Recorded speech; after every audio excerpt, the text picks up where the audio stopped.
Dusty Rhodes and his family. You don't know what hard times are, Daddy. You know it. Get ready. Woo! We are doers, and we're doing it better than anybody else alive. Ladies and gentlemen, boys and girls, children of all ages, wrestling fans, and sports entertainment fans, welcome to the No Shave Man Cave. I'm Ellie Jair. I am Jay Tilley. And my man, we are here stateside, but the action happened in Saudi this morning. Great show. Ups and downs, little disappointed, little okay with it, made sense. What did you think? Oh, I thought it was a pretty good show, man. Yeah. A lot of it kind of went like we had prognosticated a little bit. Maybe not exactly as we said, but yeah, I thought it was decent. Definitely some shockers, though. I was surprised that, a couple of the Uso thing at the end. I was surprised about the Zoe Starks thing, or that's her name, right? The one that helped Trish. Yep. So, but overall, yeah, I thought it was a really good show. And then, you open up with the insane action that we saw at the beginning of that show with AJ Styles and Seth Rollins, man. My biggest complaint is you can't call it a main event if it's opening the show, but whatever. Yeah. But the action in that match was just top tier. It was really good. The one combo of the inverted suplex into the Falcon Arrow or Broken Arrow, whatever they call it. Yeah. Off the top rope. So chef's awesome, kiss. man. It was awesome. Yeah. Yeah. You couldn't even tell that AJ's been gone for 4 months. Oh, seriously. To have him put on such a great match, and hopefully that will, I don't want to say catapult, but move him up the card, because I think it was a really good showing. Maybe he gets into that U.S. title picture, wins the U.S. title, then Austin Theory goes on. Maybe he focuses on the world title or whatever, or maybe now they want to rewrite the United States title reign like they did with the women's title and what they're doing with the Intercontinental and the world title at 1,001 days. And it's 1,227 to Pedro Morales, sorry. Yep. And then 1,400 and something to Hulk Hogan. So if they want to beat Hogan, then it's going to be after next year's WrestleMania.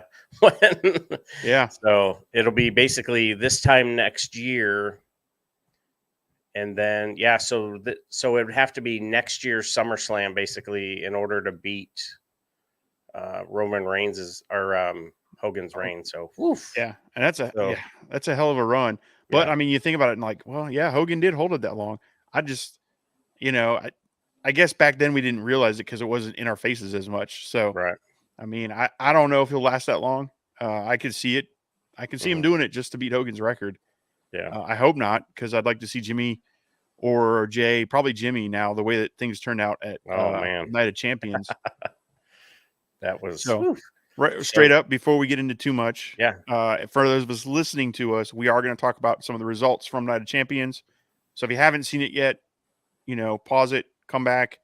We're going to probably talk about that for the next 10, 15 minutes. I don't want to, kind of give you guys a spoiler alert on some of the things that happened. So I don't want to blow anything for anybody that hadn't seen it yet. So right on. Nice. Now we can continue. Yeah. Nice. What was that? The public service announcement. Yep. So what did you think about, and I really did not like the way the show started, and I didn't think it was right, but if you want to start the city with Detroit Rock, or if you want to start the show with Detroit Rock City and really get the crowd going, it made sense to have that match go first. But I really think that world title should have been the main event, but I get, Roman Reigns is on the card, so I get it. What'd you think? Yeah, I agree. You can't call it a main event if you're putting it on as the first show, but I was okay with it being the opener. It definitely was a hot crowd. Definitely. And with the reaction that Sami Zayn got at the end, my God, they made the right call, because that pop he got, that was almost as big as what was it? Rumble, or no, Hell in a Cell. I forgot where it was. The Elimination Chamber, where he almost won, and everyone was on Oh, his in side. I'm like, Montreal. My God, yeah. yeah, that pop was almost as big, and I can like if they knew that was coming, which I'm assuming they had an inkling. They're smart people.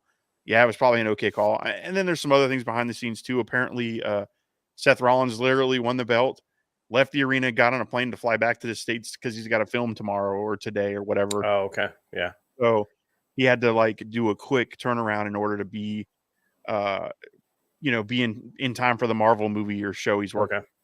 But yeah, I thought it was good. I mean, the only complaint I had about it is we knew Rollins was going to win.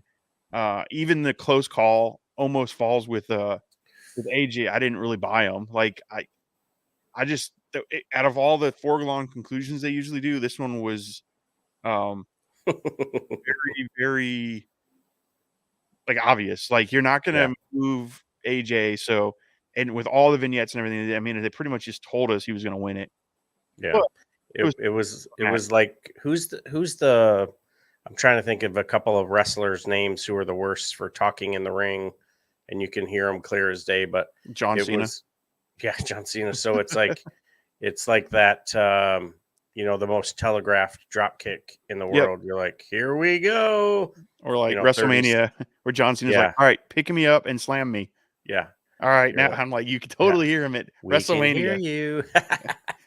Talk quieter, inside voice. Yeah. So the show opened. I was like, wow, this is crazy. And the finish and the surprise. And then when Triple H presented him with the world title, it instantly, I remembered when he won the NXT title and Dusty Rhodes was on the other side, and Triple H did the same pointing thing. And someone almost immediately tweeted out, then, now, together forever. And I was like, dang. And I was live streaming with the WWE Universe. Okay. So they were sending messages, and I was, we were able to reply and do all kinds of cool stuff on Instagram. And I thought, wow, this is, so as the match was progressing, or as the card was progressing, they would drop the photos and drop the results, and and still or and new champion. So I thought the card was really good. I didn't realize there were so many women's matches, which I thought was awesome in hindsight. And I thought all of the men and women did freaking fantastic. I didn't have a problem with any of the action in the ring. I didn't see any weird botches or anything. No. And I hope Bianca got her the weave, the piece that fell out, because knowing how much that costs, I hope she got it back, because it was probably a couple $100 worth of hair laying on the mat. So. Yeah, and that was like the theme of that match too, is because Asuka held on to that almost every chance she got, and I appreciated that. I was like, "Hey, this is a way to do it," because we've seen people in the past yank on it, but Asuka literally like held it, and almost every move it was a part of what she was doing, which was a great way to do that and to work it into the match. And then I think we called her winning, and I was glad they stuck to that. I thought it was great booking. The very ingenious and inventive way to do the mist. Yes. Like ducking the mist. I'm like, all right, that was cool. Yeah. And then the spraying it on her hands and getting ready and just rubbing it in her eyes. I'm like, oh, so cool. What a great idea. Yeah, I like that. Corey Graves did a great job on commentary. Harken back to the great. She must have gotten that from the great Muta. And I was just like, see, that's really, really cool. And they're telling the story in the ring. Commentary is helping out. The fans were really, real responsive, even to the international wrestlers, not just Ali and not just Sami Zayn. Everybody was like, and when they were singing Seth Rollins' song, whew, man, that was loud. That was great. So yeah, that was almost as loud as the Sammy pop at the end of the night. Yep. Yeah. But so obviously Rollins wins that, and we got our new champion. Great stuff. And then we already jumped into the Bianca Belair match, which again, another great match. I thought the action was very well done. They did like I said, the hair thing was great, and I wonder if that's going to play into something down the road. I wonder if this is going to turn into a heel turn for Bianca, Oh because there yeah, were a couple of times in this 100%. match, like with her anger Yep. and like almost yelling at the ref. I'm like, ooh, they're hinting at this, so this could be really good. Yeah. Because I'd like to see Bianca go off on her own, or maybe take some time off and come back as the heel. Because I tell you what, I'd like to see at SummerSlam: Io Sky versus Asuka.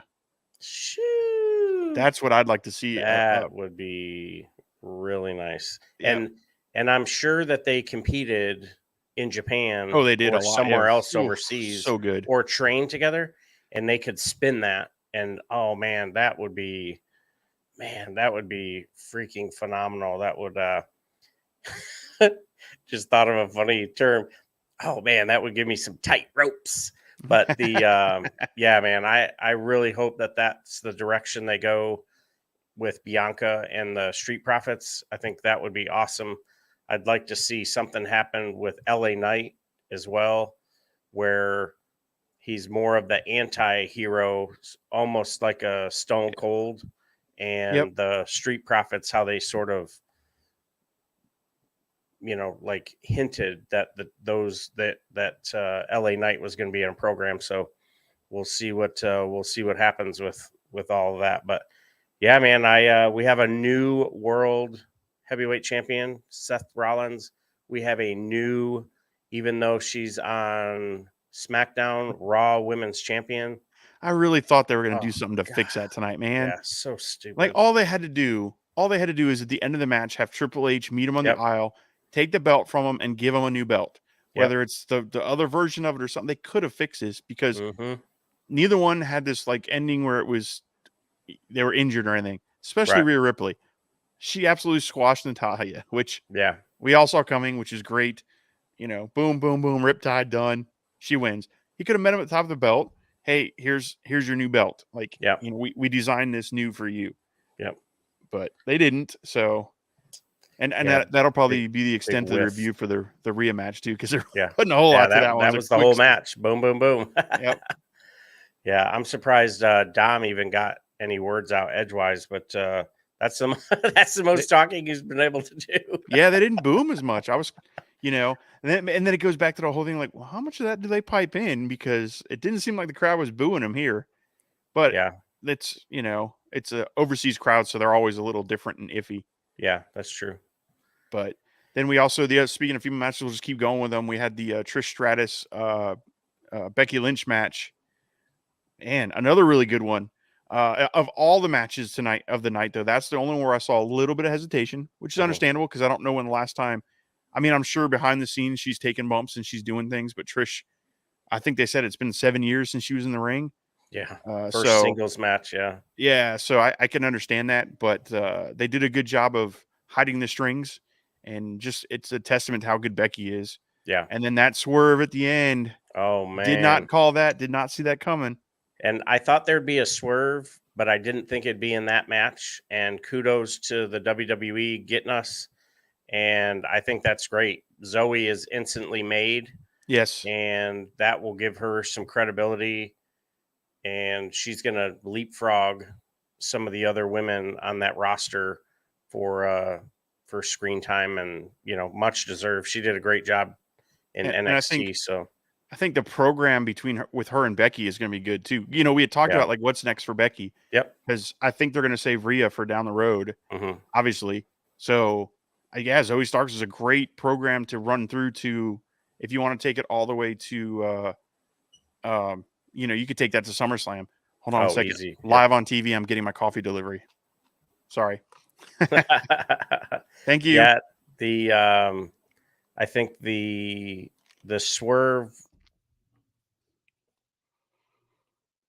Hey, I think you got muted.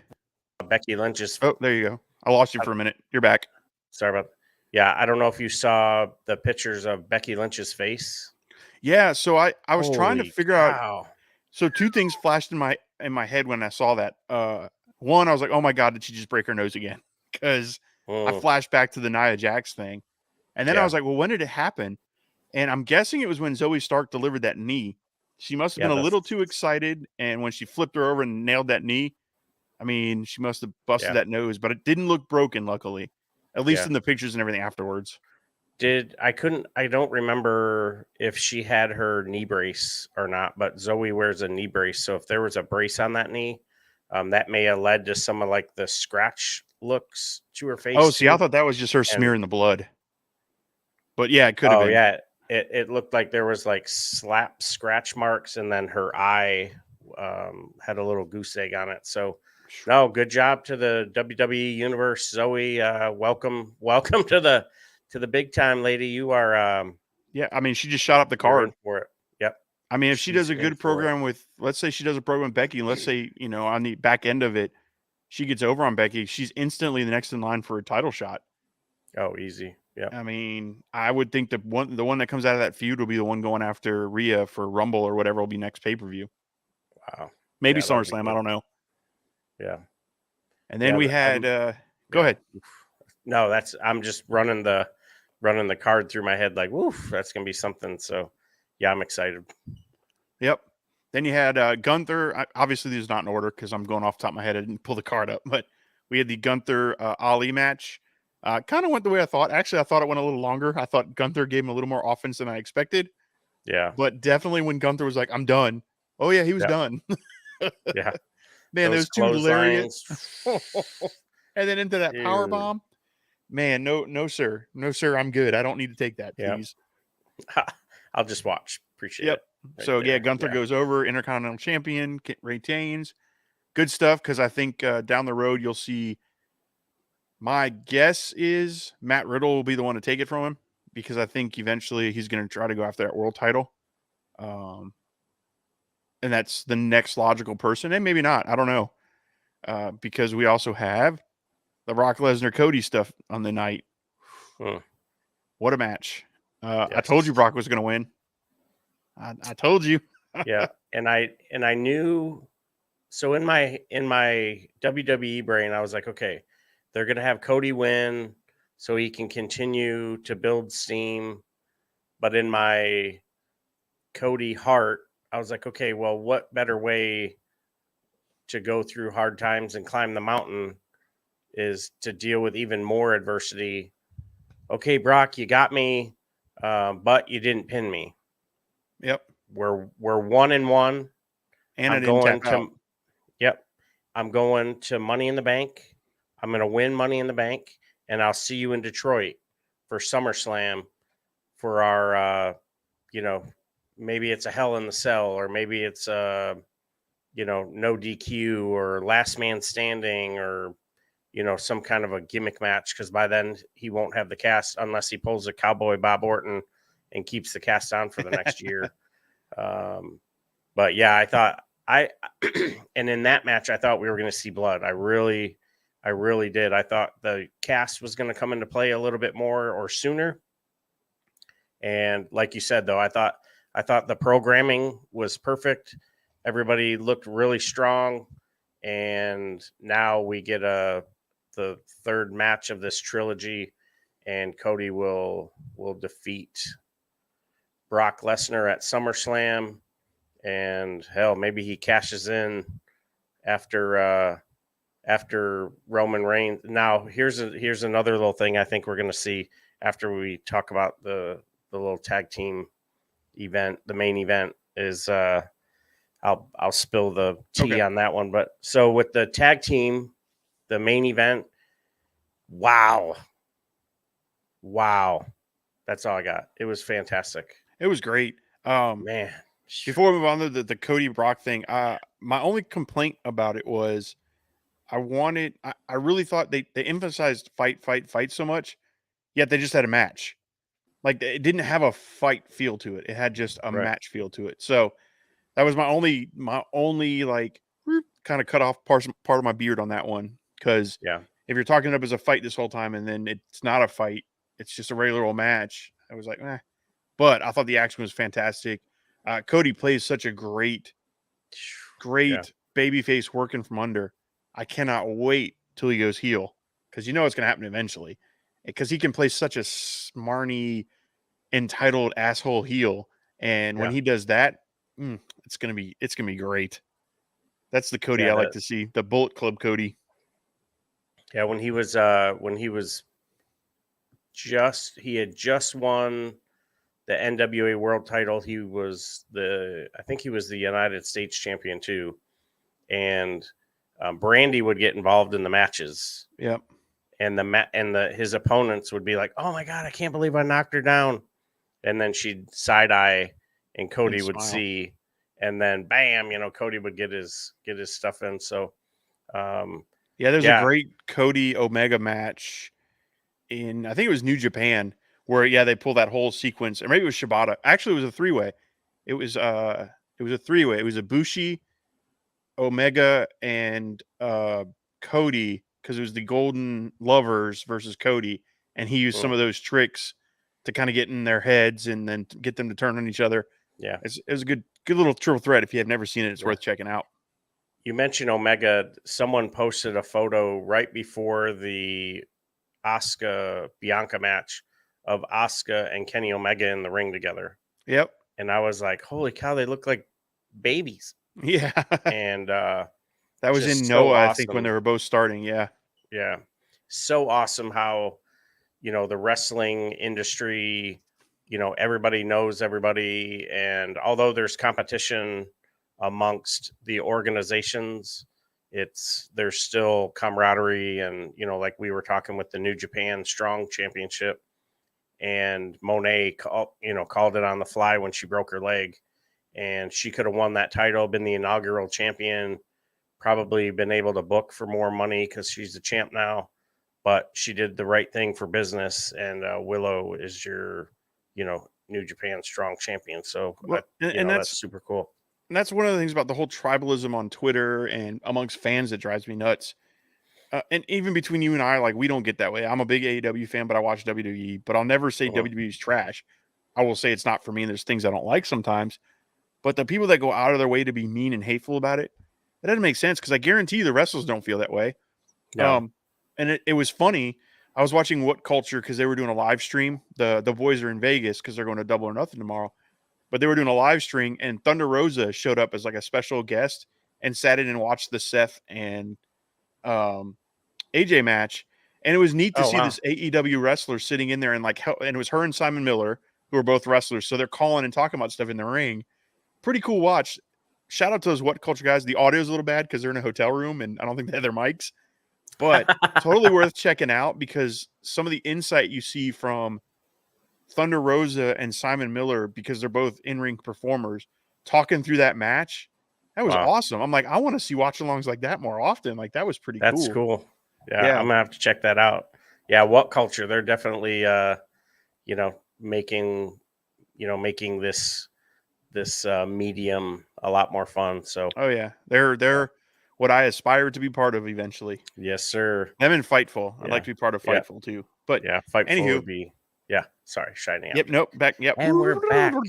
Yeah. Speaking of Shiny Object, we have the undisputed tag team championship on the line. And wow, the noise when Sami Zayn came out, because I was worried and I didn't know how to think, because granted, I'm not big into the politics and the whole Syrian Saudi thing, but if the fans in that audience, if that reaction was genuine and it wasn't piped in and it looked genuine from the crowd, if that was the response that they got, then the Syrian and Saudi thing, the common folk or the people that your standard population seem to be happy that that's over with. Sorry. Yeah. No, I agree. They showed Sammy and Kevin nothing but love at the presser too. So that was amazing.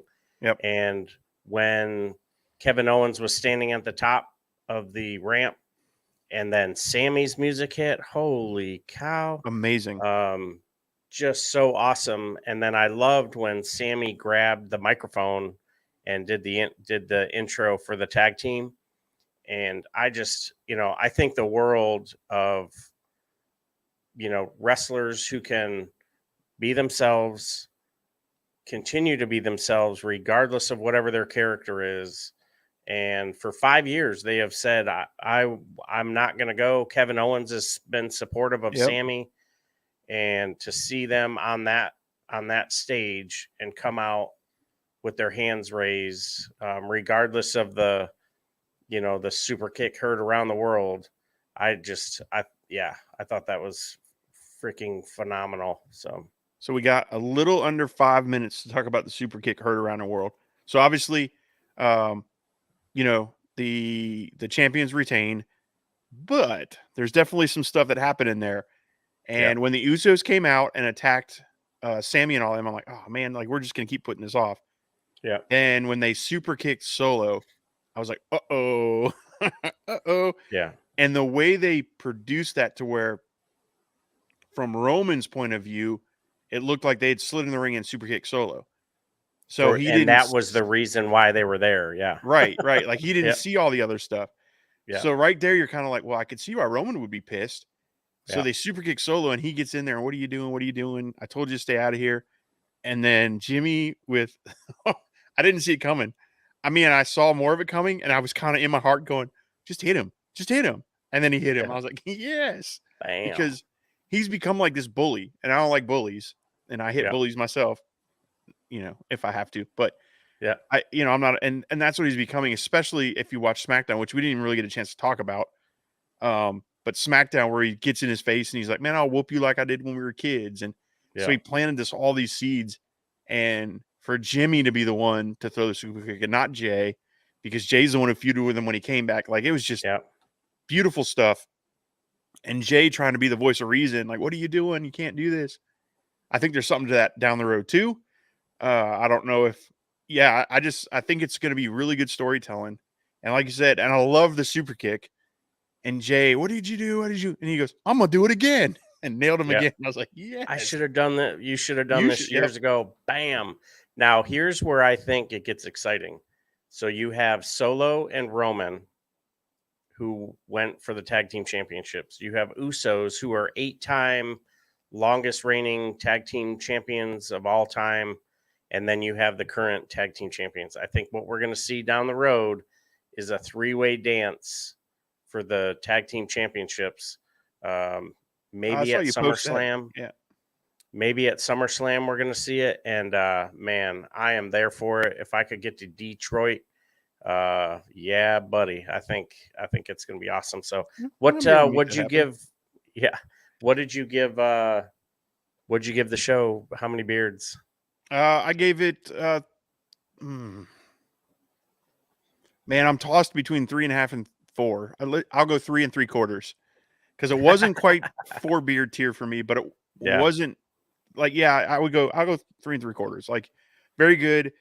Not top. Not one of my favorites. Although it was up there as far as pay-per-views. A couple little things I didn't like, but. Yeah, 3 3/4. I enjoyed it a lot. I thought it was one of the better pay-per-views I've seen. Had the card been switched around and the World Championship was the main event, I would have given it 4. For me, I think the world title should have been the main event, but I gave it 3.5. I love the title changes. I loved the Zoe sneaking out and swerving us all, and then Jimmy standing up for himself to the tribal chief and getting them with a couple of super kicks, just like we called it. Solo took the pin, and still your undisputed Universal Worldwide Galactic I-95 West. Remember when old boy would get up there and he would talk for like 45 minutes but he was the 24/7 champion. So but yeah, no, so we got great show, couple of titles changed, and there you have it.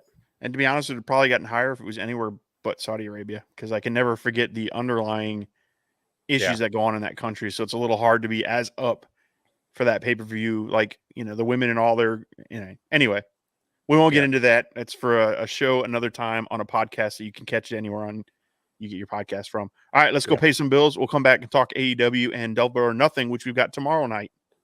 Boom.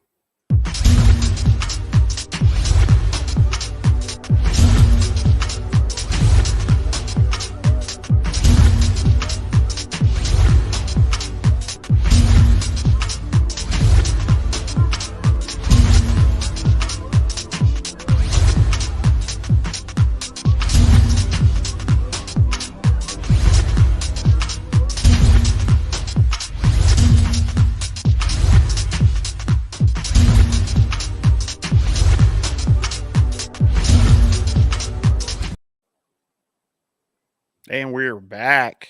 Time to talk some AEW. AEW. Yes, sir. So, because it's a pay-per-view weekend, if you're tuning in live, we are doing this a little differently.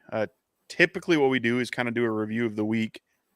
But since we have Double or Nothing and we have and we had a WWE event, we decided to review that, and we're going to kind of go over, and we might do a little review of AEW just because Double or Nothing hasn't happened yet. We can talk a little bit about it. But we've got Double or Nothing on Sunday night. Yes, please. I'm stoked for this one. Man, I think there's 7 matches on the card, I want to say. Hold on, I'm going to check. There's 10 matches on the card. So, for those of you that maybe just watch WWE, don't watch AEW, don't follow AEW, shame on you. You should watch all wrestling. Yeah. All wrestling is good.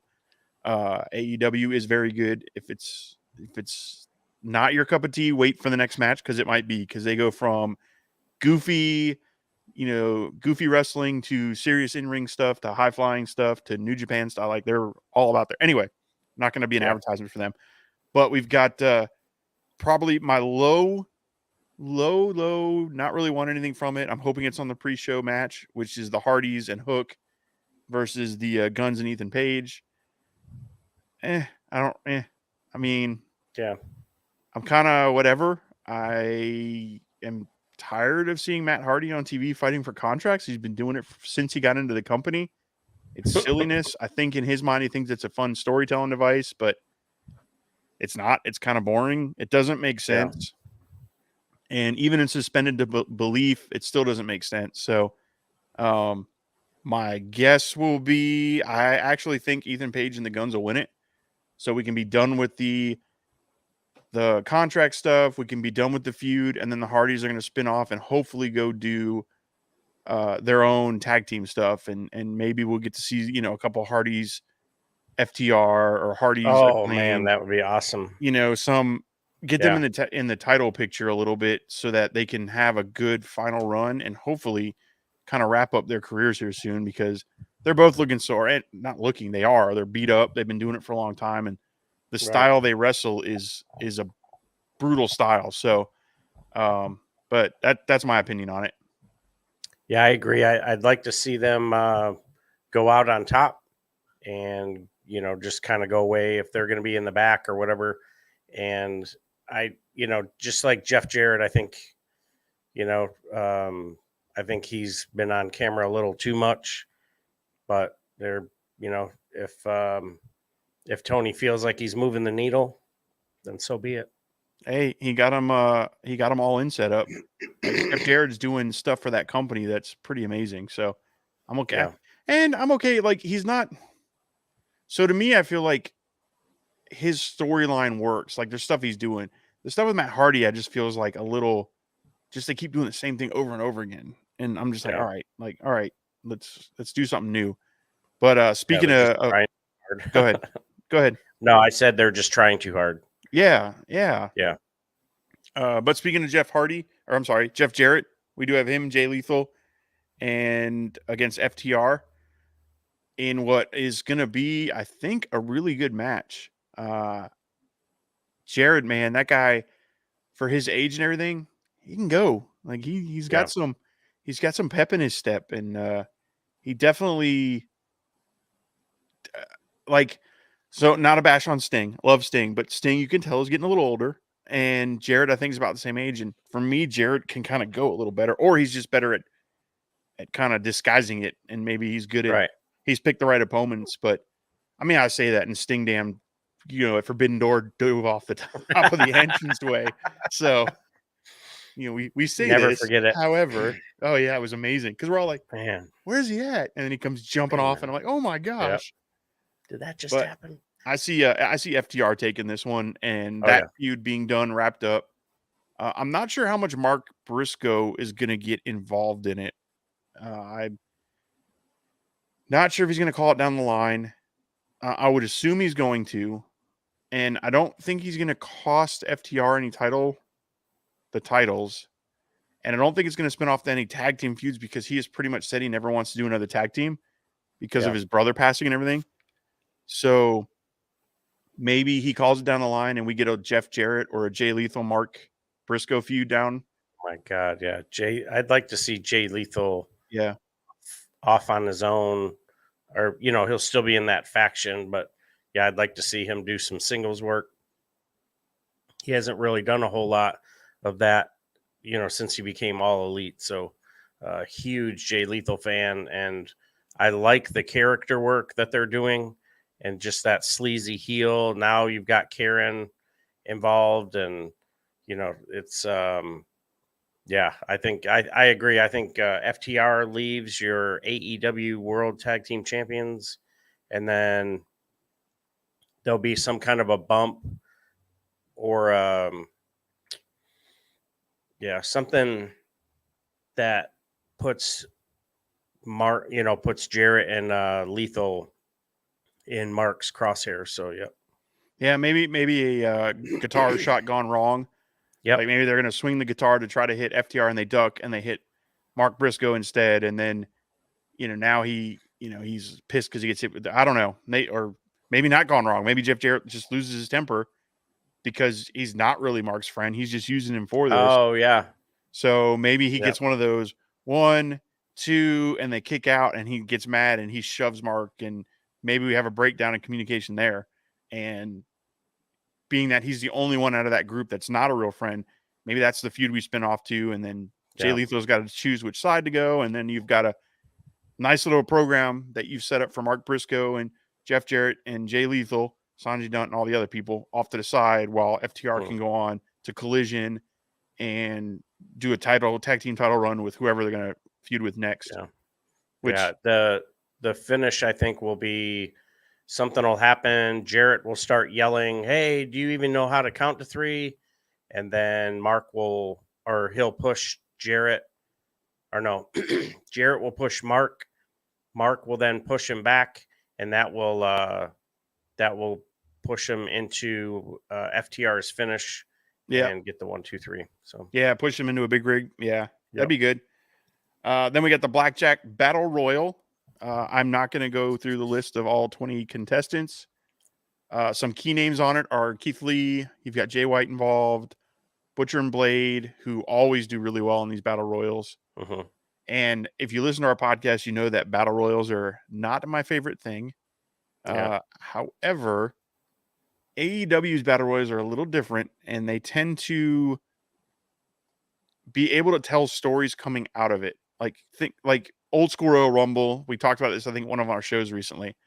The old school Royal Rumble, you'd eliminate The Undertaker, and now you're in a feud with him because you cost him his chance. Well, AEW is good at that when they're in their things, in things mean stuff in their battle royals sometimes. Not all the time, but sometimes. And the people in this one with Jay White, Juice Robinson, Ricky Starks, Swerve Strickland, Keith Lee, the Butcher and the Blade, like there are people in this one where I could see springing off into stories that could come down later. Whether we see like Ricky Starks, and Jay White help each other. And now it's like, wait a minute, why'd you just help me? Well, I didn't mean to. I just wanted to eliminate him. Hey, but that worked pretty good. Like we should work together. Yeah. Or, yeah. Who knows? But I see it's going to be Orange Cassidy at the end. He's going to retain, I think. With the work that dude's put in, there's no way you take the title off him in this fashion. Who finishes second? Man, I think it's going to be Jay White, because I think you're going to set up Jay White versus Orange Cassidy in a one-on-one. Yep. Which then you give the title to Jay White. And now you've pushed Jay White up the card. Maybe then you get Starks challenging him or whatever. But I think your final 2 will be those 2. I think your final 3 might be Starks, Orange Cassidy, and Jay White. And, Jay White and Starks, they go at it, eliminate Starks, and then you've got Jay White and Cassidy. And then Cassidy ends up, retaining. Yeah.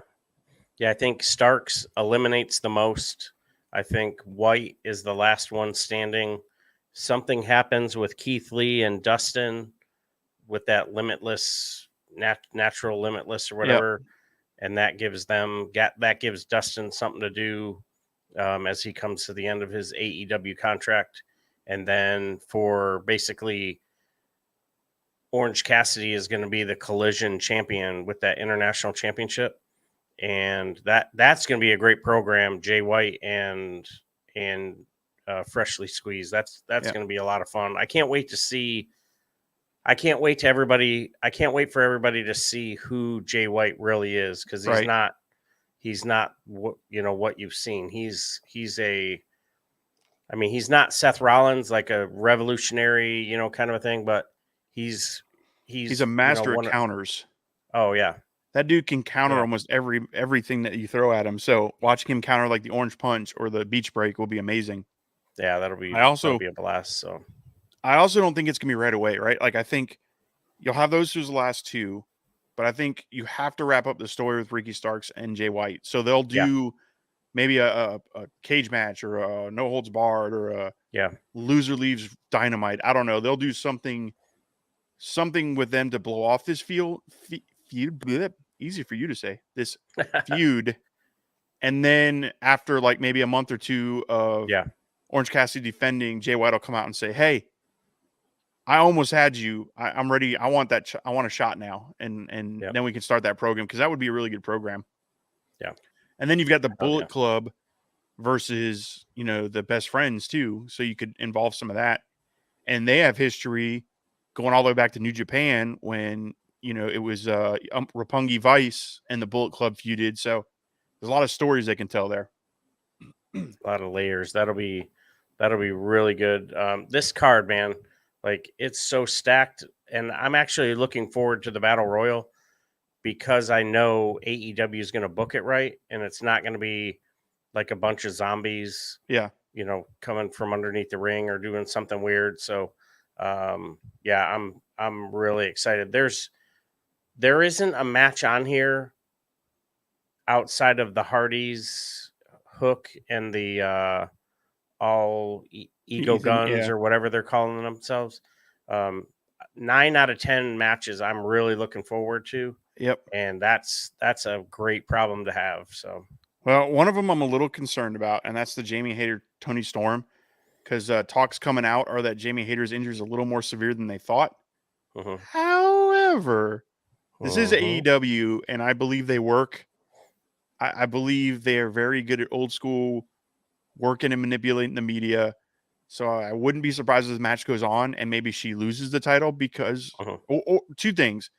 Maybe she's really hurt and they play into the injury and she loses the title because she really does have to go out, maybe, have surgery or something, or maybe she's injured injured to where she's got to take time off and they'll give the belt over.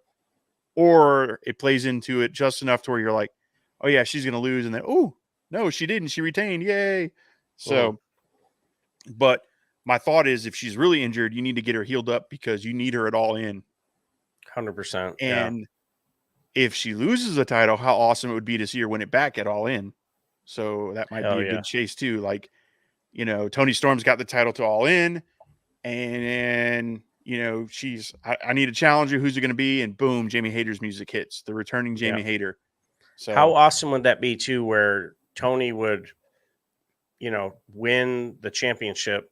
She doesn't have that interim hanging over her head. And that would sort of be a, hey, nice job.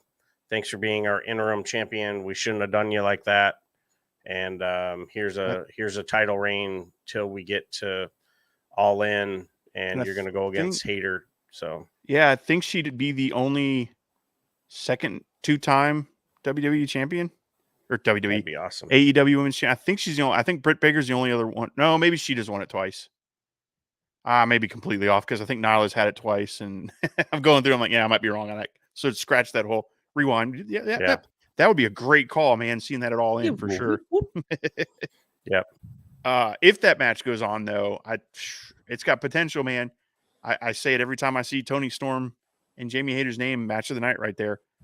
Yep. However, the other women's match on the card is your girl, Jade Cargill, against your other girl, Ty Valkyrie. Man, what a great problem to have. And when Taya and her hand is raised and you hear, and new TBS champion, I am jumping online, AEW.com or wherever I can get a hold of that TBS championship.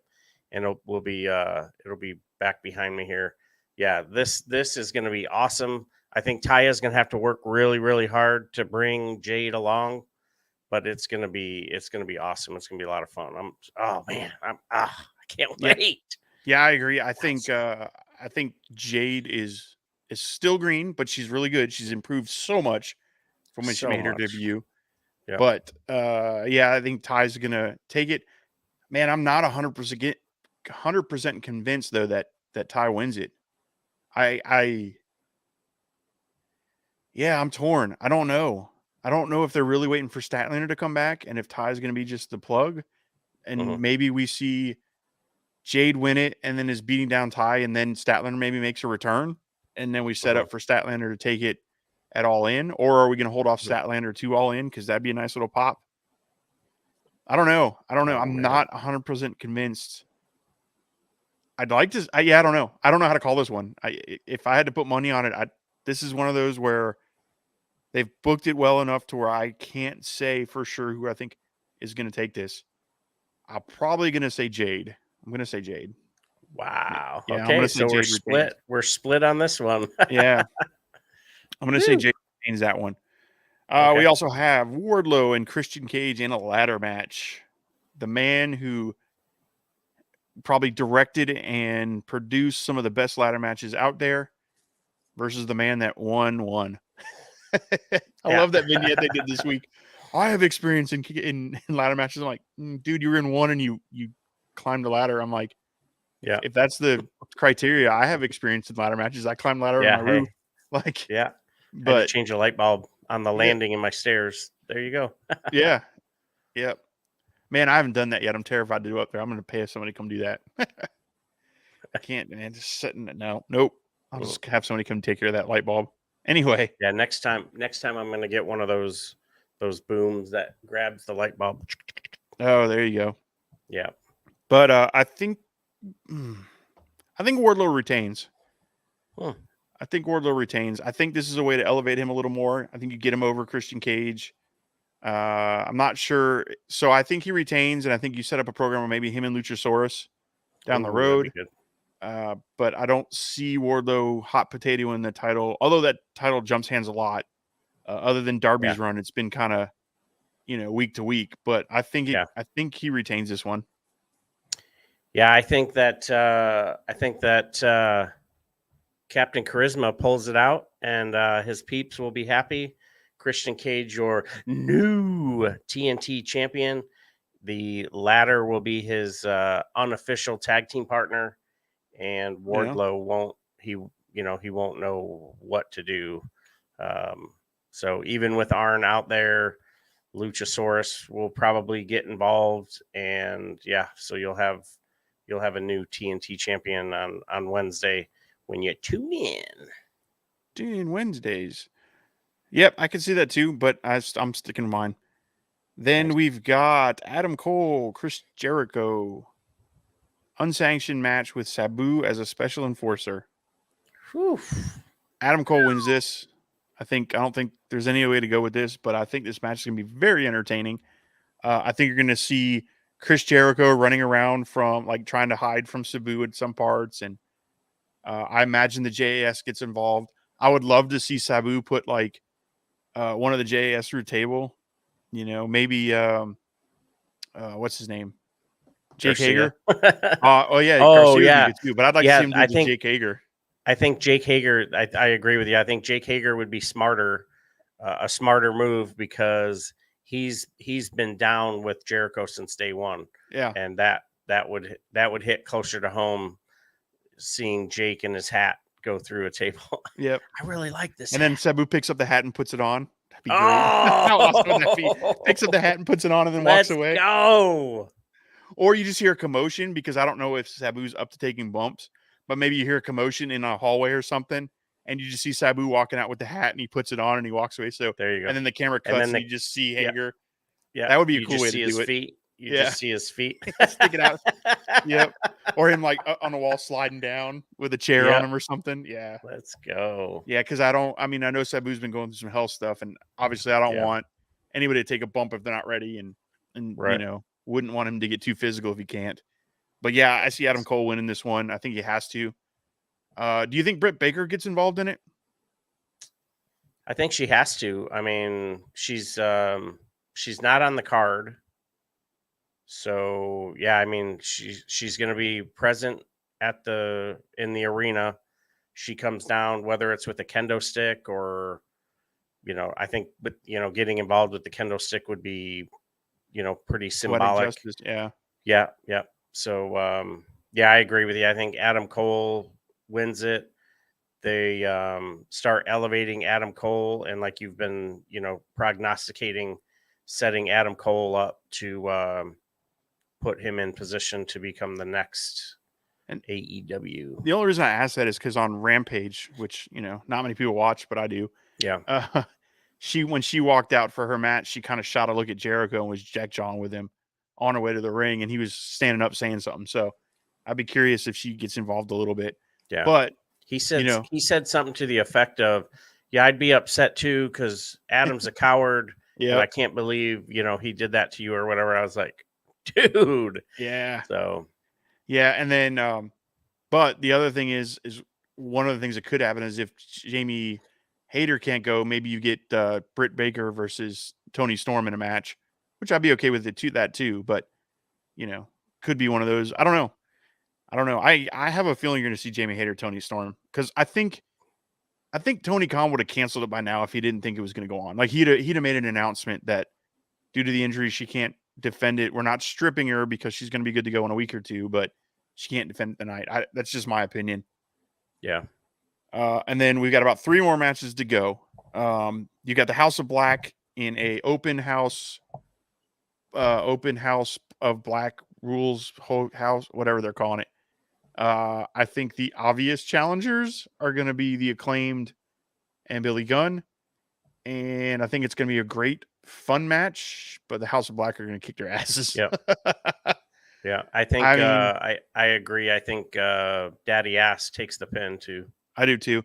Man, how cool of a spot will it be though if Brody King does that chokeout thing and he does it to Daddy Ass? Oh my God. Daddy Ass hanging off the rope while he's got him in that. Talk about immediately elevating Brody King to the moon, as Cameron Garman say, to the moon. And that makes the trios championships.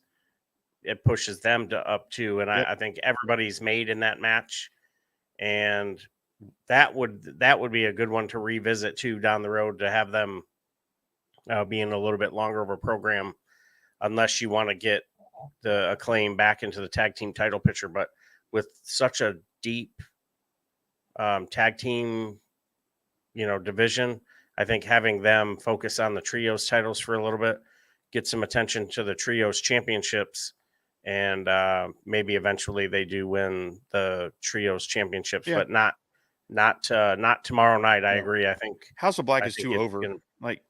They're too over, and they're on the main graphic for Collision. So that's true. If Collision goes where I think it's going to go, you're going to have my guess is you'll have the trios primarily defended on Collision and Orange Cassidy's title on Collision, and then you'll have the tag team. No, that doesn't make sense. Never mind, because the tag team's going to want to be with.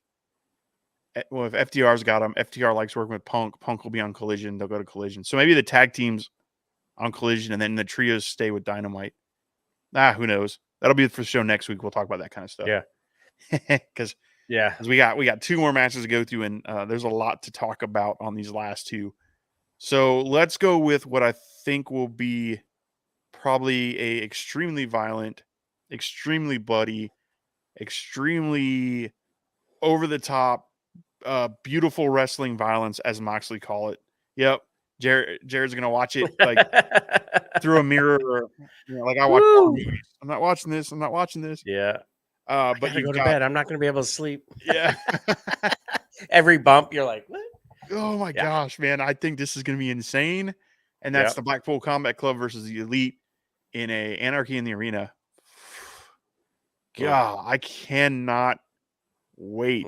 You have some of the greatest minds in the industry with the Young Bucks, Kenny Omega, John Moxley, Bryan Danielson, Claudio Castagnoli, and then that little shit Yuta in a match where they can use anything they want, wherever they want.